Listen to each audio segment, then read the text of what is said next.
The wind howled across the Montana plains, carrying the sharp scent of pine and the threat of a storm. In the heart of nowhere, where the sky stretched endless and the world felt both too big and too small, 24-year-old Elias Kane stood trembling, his voice breaking as he pleaded, "Take him instead of me." The rancher, a towering figure with weathered hands and eyes like slate, said nothing, his silence heavier than the thunder rolling in. Elias's heart pounded, not just for himself but for Caleb, the man beside him, whose green eyes held a fire that had kept Elias alive through their darkest days. They'd run from everything. Families who didn't understand, a town that judged, a past that clung like damp earth. Now, on this sprawling ranch called Haven's End, they faced a man who could either be their savior or their ruin. The rancher, Amos Reed, 52, had a reputation. Gruff, solitary, and fiercely protective of his land. Rumors swirled he'd once chased off a developer with a shotgun, but no one dared ask why. Elias and Caleb had nowhere else to go, their savings gone, their truck broken down miles back. They needed shelter, work, a chance. But Amos's piercing gaze seemed to see through them, as if he knew the secret they carried, the love they'd fought to keep hidden. Elias clutched Caleb's hand, his knuckles white. "Please, sir," he said, voice raw. "Caleb's stronger. He can work harder than me. If you only got room for one, take him." Caleb's head snapped toward Elias, his jaw tight. "Don't you dare," Caleb hissed, his voice low but fierce. "We're in this together, Eli. Always." The tension between them crackled, their bond a fragile thread stretched taut against the uncertainty of Amos's decision. Amos shifted, his boots crunching on the gravel path leading to the ranch house. His face, lined by years of sun and solitude, gave nothing away. "You boys runnin' from something?" he asked, his voice low, like the rumble of distant thunder. Elias froze. Caleb stepped forward, protective, his broad shoulders squared.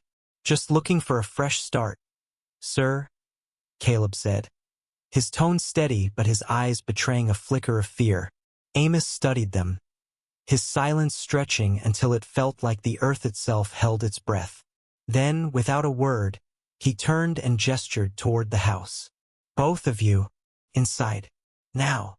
The ranch house was a sturdy, weathered thing, all wood and iron, smelling of cedar and old leather. Inside, the fire crackled, casting shadows on the walls adorned with faded photographs and a single rifle mounted above the mantel. Elias and Caleb sat stiffly on a worn couch, their knees brushing, a silent promise not to let go. Amos stood by the window, staring out at the darkening sky. "You got names?" he asked, not turning around. "Elias Kane," Elias said softly, his voice barely above a whisper. "Caleb Morrow," Caleb added, his tone firmer, as if daring Amos to judge them. The older man nodded, still facing the window. "You're not the first strays to show up here," he said. "Won't be the last. But I don't take kindly to liars. So tell me, what's got you so scared you're begging to split up?" Elias's throat tightened. He glanced at Caleb, whose hand found his under the table, a quiet anchor. They'd met 2 years ago in a small Idaho town, where Elias worked as a diner cook and Caleb fixed cars. Their friendship had bloomed fast, then deepened into something neither could name until one stolen night under a starlit sky.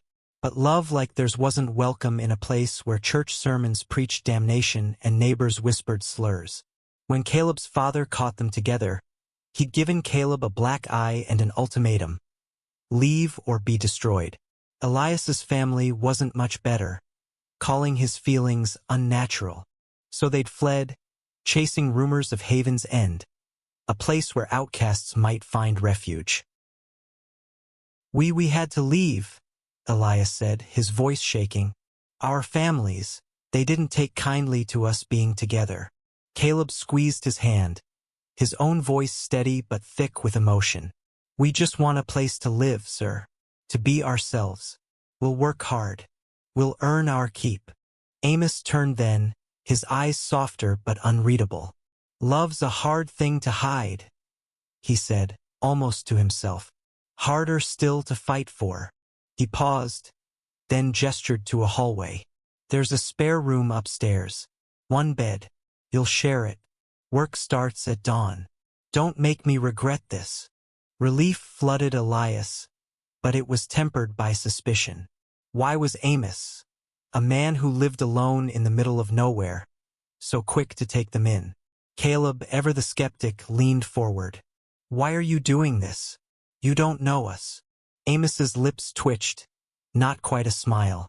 Maybe I know more than you think, he said. Now get some rest. You'll need it. That night, in a small room with a creaking bed and a window overlooking the endless plains, Elias and Caleb lay tangled together, their breaths sinking in the dark. You think we can trust him? Elias whispered, his head on Caleb's chest. Caleb's fingers traced circles on Elias's arm. I don't know, he admitted, but we've got each other. That's enough for now. The next morning, dawn painted the sky in hues of pink and gold. Amos was already outside, tending to a herd of cattle with a practiced ease that spoke of decades on the land. He handed Elias and Caleb each a pair of gloves and pointed to a fence needing repair. Earn your keep, he said simply. The work was grueling. Splinters, sweat, and the relentless sun, but it felt honest. For the first time in months, Elias felt a spark of hope.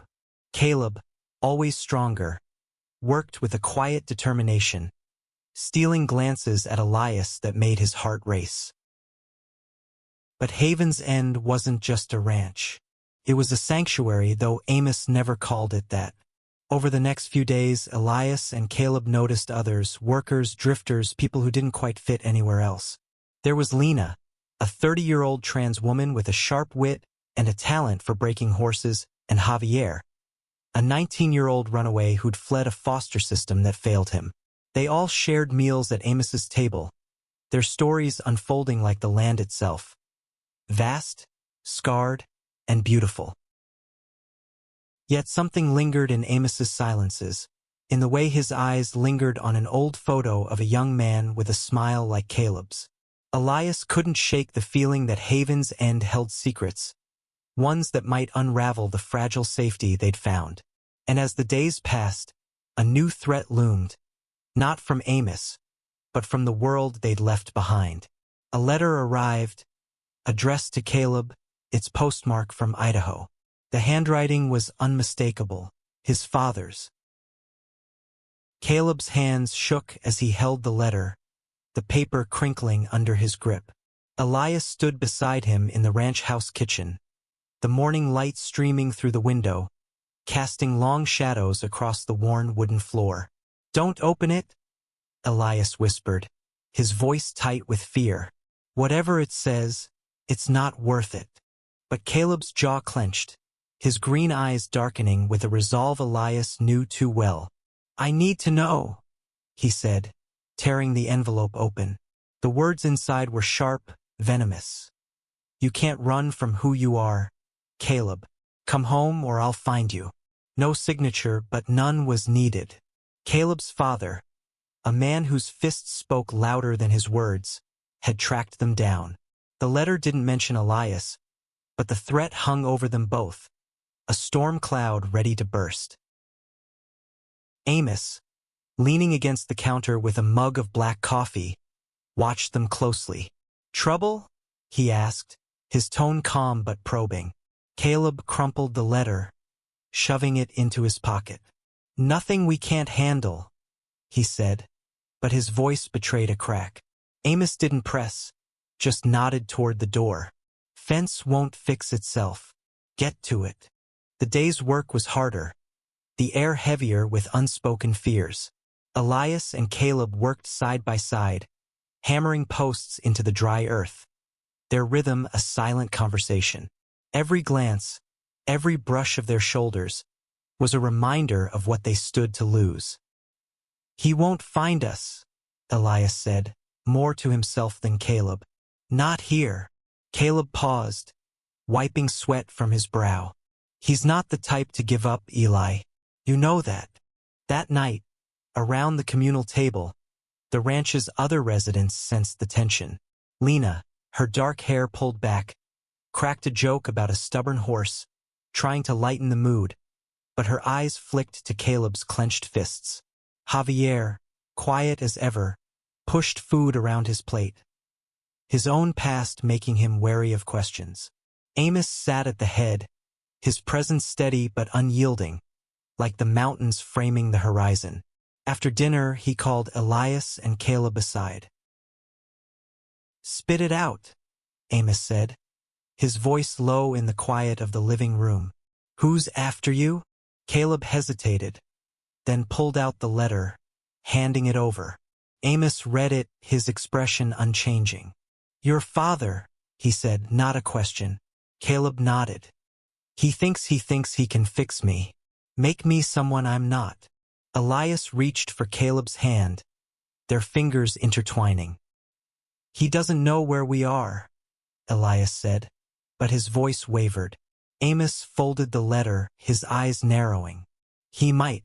Men like that don't stop." The words settled like dust, heavy and inescapable. Amos leaned back, his chair creaking. "Haven's End has rules," he said. "You stay, you work, you're honest. But you bring trouble to my door, you deal with it." "Understood." They nodded, but Elias's stomach churned. Amos's tone wasn't cruel, but it carried a warning. Their sanctuary wasn't guaranteed. The next morning, a stranger arrived. A man in his late 40s, wiry and sharp-eyed, pulled up in a dusty pickup, claiming he needed directions. Amos met him at the gate, his posture rigid, one hand resting near the knife on his belt. Elias and Caleb watched from the barn, their hearts racing. The man's gaze lingered too long, scanning the ranch like a predator. "Just passing through," the stranger said, but his smile didn't reach his eyes. Amos gave him directions, his voice cold, and the man drove off, but the unease stayed. "He's not just passing through," Caleb muttered, his hand brushing Elias's arm. "That was one of my dad's buddies. I'd know that truck anywhere." Elias's chest tightened. "What do we do?" he asked, his voice barely audible. Caleb's eyes hardened. "We don't run. Not again." Amos called them to the porch that evening, the sky bruised with purples and blues. "You boys got a choice," he said. "Stay and face whatever's coming, or leave before it finds you. I don't care which, but you decide tonight." Elias felt the weight of the words, the fear of losing everything they'd found. Caleb's hand found his, grounding him. "We stay," Caleb said firmly. "We're done hiding." Elias nodded, his heart pounding but resolute. Amos studied them, then gave a single nod. "Then you're family now. Family fights." The next few days were a blur of work and worry. Elias and Caleb threw themselves into the ranch's rhythm, mending fences, herding cattle, learning the land's secrets. Lena taught Elias how to saddle a horse, her laughter easing his nerves. Javier showed Caleb how to repair a tractor, their shared silence a kind of trust. But the shadow of the letter loomed, and every distant rumble of an engine set their nerves on edge. One night, as a storm rolled in, Elias found Amos alone by the fire, staring at the photo of the young man. "Who was he?" Elias asked, his voice soft. Amos's hand tightened around his glass. "My brother," he said after a long pause. "Micah. He was like you too. Loved someone he wasn't supposed to. Didn't end well." The words hung heavy, and Elias understood. Amos wasn't just protecting his land. He was protecting a memory, a promise. The storm broke at midnight, rain pounding the roof. Elias woke to Caleb's urgent whisper. "Someone's outside." They peered through the window, lightning illuminating a figure near the barn. It wasn't Amos. It was the stranger from before, his silhouette unmistakable. Caleb grabbed a flashlight, his face set with determination. "Stay here," he told Elias, but Elias shook his head. "Together," he said, his voice steady despite the fear. They stepped into the rain, the world a chaos of wind and water. The stranger turned, his eyes glinting with malice. "Caleb," he sneered, "your daddy's been lookin' for you." Before Caleb could respond, Amos appeared, shotgun in hand, his voice cutting through the storm. "You're on my land," he growled. "Leave or you won't." The stranger hesitated, then backed away, disappearing into the night.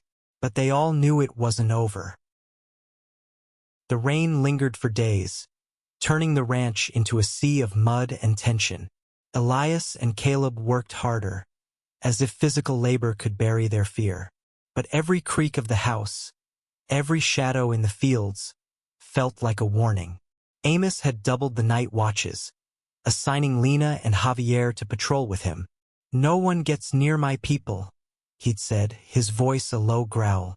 Elias saw something new in Amos, a fierceness born of loss, a determination to protect what he'd built. Caleb, usually so steady, grew restless. He'd pace the porch at night, his eyes scanning the horizon. Elias tried to anchor him, stealing moments to hold his hand or press a kiss to his temple when no one was looking. "We're safe here," Elias would murmur, but Caleb's silence said he wasn't so sure. The letter from his father had cracked something in him, a wound that hadn't healed since they'd fled Idaho. One afternoon, while repairing a gate, Caleb spoke, his voice low. "If he comes, Eli, you run. Promise me." Elias dropped his hammer, his heart lurching. "No," he said fiercely. "I'm not leaving you. Not ever." Caleb's green eyes softened, but the fear lingered. "I can't lose you," he whispered, pulling Elias close. Their foreheads touched, the world narrowing to just them, the scent of rain and earth mingling with their shared breath. It was a moment of defiance, a vow against the storm. Amos noticed their closeness but said nothing, his silence a kind of acceptance. Over dinner, he shared more about Haven's End. "This place was Micah's dream," he said, his voice rough with memory. "He wanted a home for folks like him, like you. I promised I'd keep it going." Elias felt a pang of gratitude, mixed with guilt. They'd brought danger to Amos's door, threatening the sanctuary he'd built for others. The next day, a new letter arrived. This one slipped under the door. It was shorter, more direct. "I know where you are. I'm coming." Caleb's face paled as he read it, and Elias's stomach dropped. "We need to leave," Elias said, panic rising. "We can't let him hurt anyone here." But Caleb shook his head. "No more running. This is our home now." Amos, overhearing, nodded. "Then we prepare." The ranch became a fortress. Amos taught Elias and Caleb how to handle a rifle, his instructions sharp but patient. Lena rigged motion sensors around the perimeter, her engineering skills a surprise to everyone. Javier, small but quick, scouted the land for weak points. They worked as a unit, their differences fading in the face of a common threat. Elias felt a strange pride. He'd never had a family like this, one that fought for him, for them. But the waiting was torture. Nights were sleepless, the house filled with the creak of floorboards and the hum of tension. Elias and Caleb clung to each other in their small bed, whispering dreams of a future they weren't sure they'd have. "When this is over," Caleb said one night, his voice soft, "I want to marry you, Eli, right here under the stars." Elias's heart swelled, tears stinging his eyes. "I'd like that," he whispered, sealing the promise with a kiss. The attack came at dawn. A truck roared up the drive, its headlights cutting through the fog. 3 men stepped out, Caleb's father, Richard, at the lead. He was a broad man, his face hard and unforgiving, flanked by the stranger from before and another man Elias didn't recognize. Amos met them at the gate, shotgun raised, Lena and Javier at his sides. Elias and Caleb stood behind, their hands clasped, hearts pounding. "Give me my son," Richard demanded, his voice booming. "He's coming home." Caleb stepped forward, his voice steady. "I'm not your son anymore. This is my home."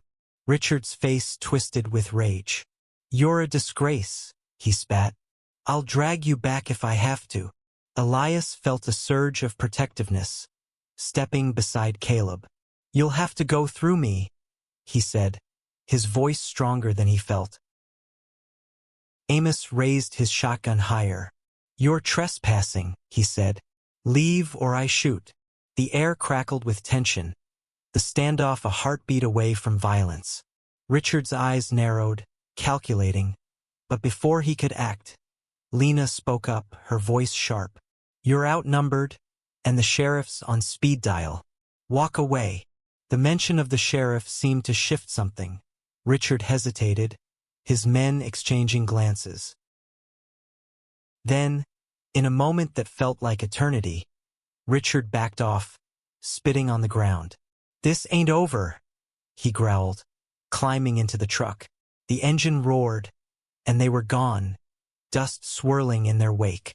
Elias's knees buckled, relief and fear crashing together. Caleb caught him, holding him tight, their breaths ragged but alive. Amos lowered his gun, his face unreadable. "You boys did good," he said, clapping a hand on Caleb's shoulder. "But don't get comfortable. Men like that don't quit." Elias nodded, his heart still racing. Haven's end had held, but the cost was clear. Their fight wasn't over. They were family now, bound by more than blood, and they'd face whatever came next together. The days after the confrontation were a fragile calm, like the quiet after a storm when the air still hums with electricity. Elias and Caleb threw themselves into the ranch's rhythm, grateful for the work that kept their hands busy and their minds from spiraling. But the threat lingered, a shadow that darkened even the brightest moments. Amos tightened security, installing new locks and reinforcing the gates. Lena tweaked her motion sensors, and Javier took to patrolling with a quiet intensity, his young face hardened by purpose. Elias noticed a change in Caleb. He was quieter, his smiles rarer, as if the weight of his father's words had settled into his bones. One evening, as they sat on the porch watching the sunset paint the mountains gold, Elias took Caleb's hand. "Talk to me," he said softly. Caleb's jaw tightened, his green eyes distant. "I keep seeing his face," he admitted. "The way he looked at me, like I'm nothing, like us being together makes me less." Elias's heart ached. He leaned in, pressing his lips to Caleb's knuckles. "You're everything to me," he said fiercely, "and to this place. Don't let him take that from you." Caleb's eyes softened, and he pulled Elias into a kiss, slow and deep, the kind that felt like a promise. "I love you, Eli," he whispered, his voice breaking. I don't want you hurt because of me." Elias shook his head, his hands framing Caleb's face. "We're in this together. Always." The moment was theirs, a quiet rebellion against the world's cruelty, and for a second, the ranch felt like a fortress nothing could breach. But the world had other plans. A week later, a fire broke out in the northern field, the flames licking at the dry grass with terrifying speed. Amos rallied everyone, barking orders as they fought to contain it with hoses and shovels. Elias and Caleb worked side by side, sweat and soot staining their faces, the heat searing their lungs.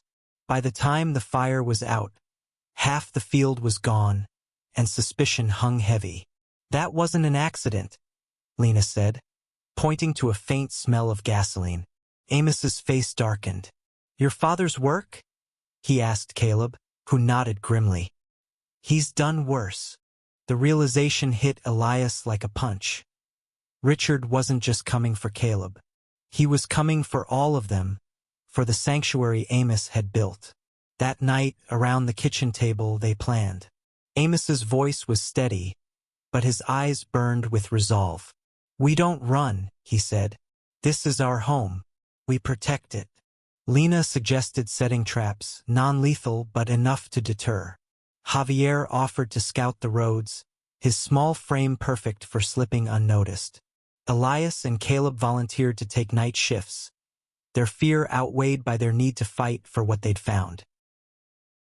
As the days passed, Haven's End became a community united.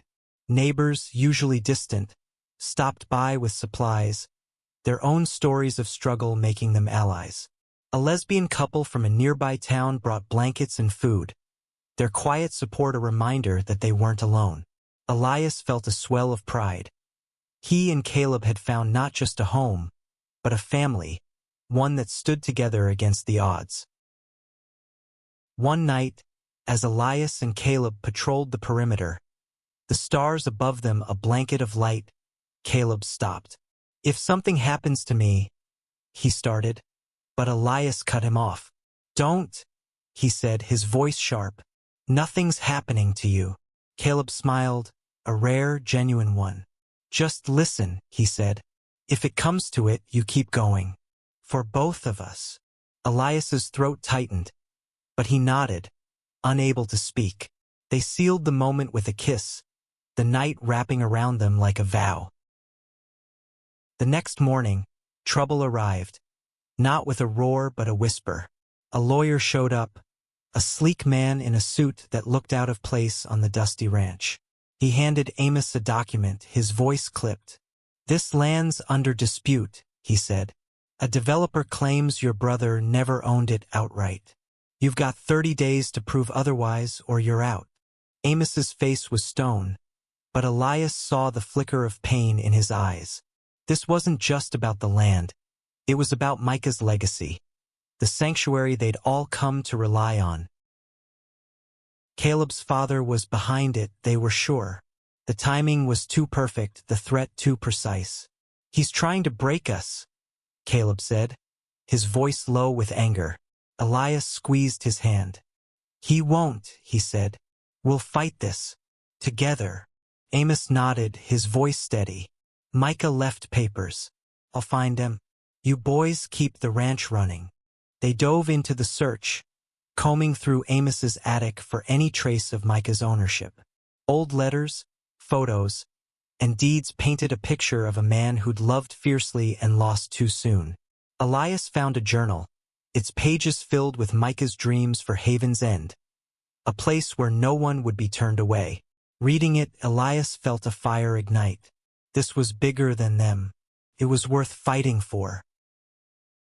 The attic was a maze of memories, dust motes dancing in the slants of light filtering through a cracked window.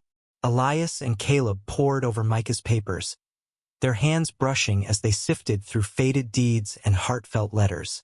Amos joined them, his silence heavier than usual, as if the weight of his brother's dream pressed against his chest. They found it late one night, a yellow document proving Micah's ownership of Haven's End, signed and notarized. "This is it," Elias whispered, holding it up like a talisman. Caleb's eyes shone with hope, but Amos's face remained grim. "It's a start," he said, "but men like that developer don't play fair." The next day, they sent the deed to a lawyer in town, a friend of Amos's who'd fought for underdogs before. But Richard's shadow loomed larger. A second fire broke out, this time near the barn, and though they caught it early, the message was clear. He was closing in. Elias felt the ranch's fragile peace slipping, but Caleb's resolve hardened. "He wants to scare us," Caleb said, his voice steady. "But this is our home. We don't break." Amos gathered everyone that evening, the kitchen table crowded with faces that had become family. "We've got the deed," he said, "but they'll fight dirty. We need to be ready for anything." Lena suggested rallying the community, her eyes fierce. "We're not alone," she said. People out here, they've got our backs. Javier nodded, his quiet strength a reminder of their shared fight. Elias felt a surge of gratitude. This wasn't just about him and Caleb anymore. It was about everyone who'd found refuge at Haven's End. The final confrontation came on a crisp morning, the sky clear and sharp. 2 trucks roared up the drive, Richard at the wheel of one, the developer in the other. They stepped out, flanked by hired muscle, their faces smug with certainty. Amos met them at the gate, the deed in hand, his shotgun at his side. Elias and Caleb stood behind him, Lena and Javier on either side, a united front. The ranch's other residents, neighbors, allies, gathered nearby, their presence a silent promise. "You've got no claim here," Amos said, holding up the deed. "This land's ours. Always has been." The developer, a slick man named Hargrove, sneered. "Papers can be disputed," he said, "and I've got the money to bury you in court." Richard stepped forward, his eyes locked on Caleb. "You're coming home, boy," he growled. "This nonsense ends now." Caleb's hand found Elias's, their fingers locking tight. "I'm home," Caleb said, his voice ringing with defiance. "And I'm not your boy anymore." Richard's face twisted, but before he could speak, Elias stepped forward, his heart pounding but his voice clear. "You don't get to decide who we are," he said. "This place, these people, they're our family. You can't take that." The air was electric, the standoff teetering on the edge of violence.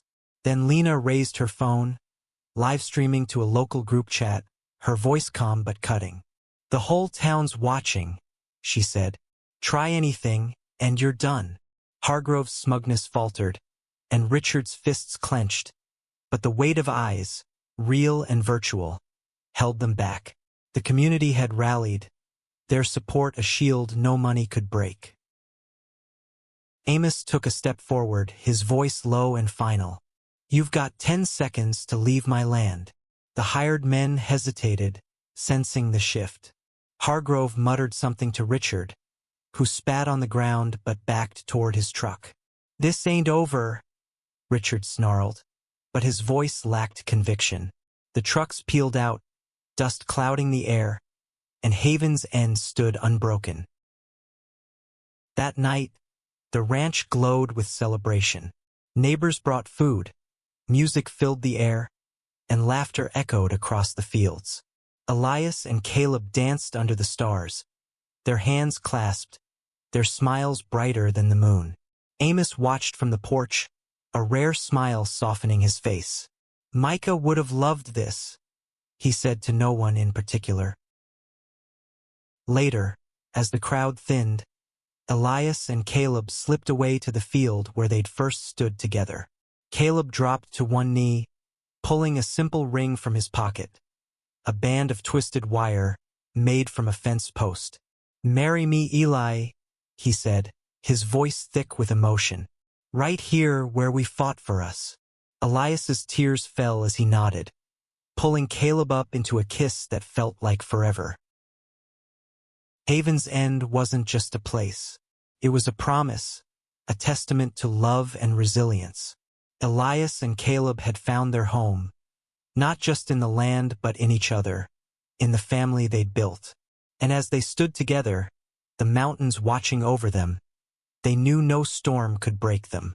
They'd fought and they'd won, not just for themselves, but for everyone who'd ever needed a place to belong.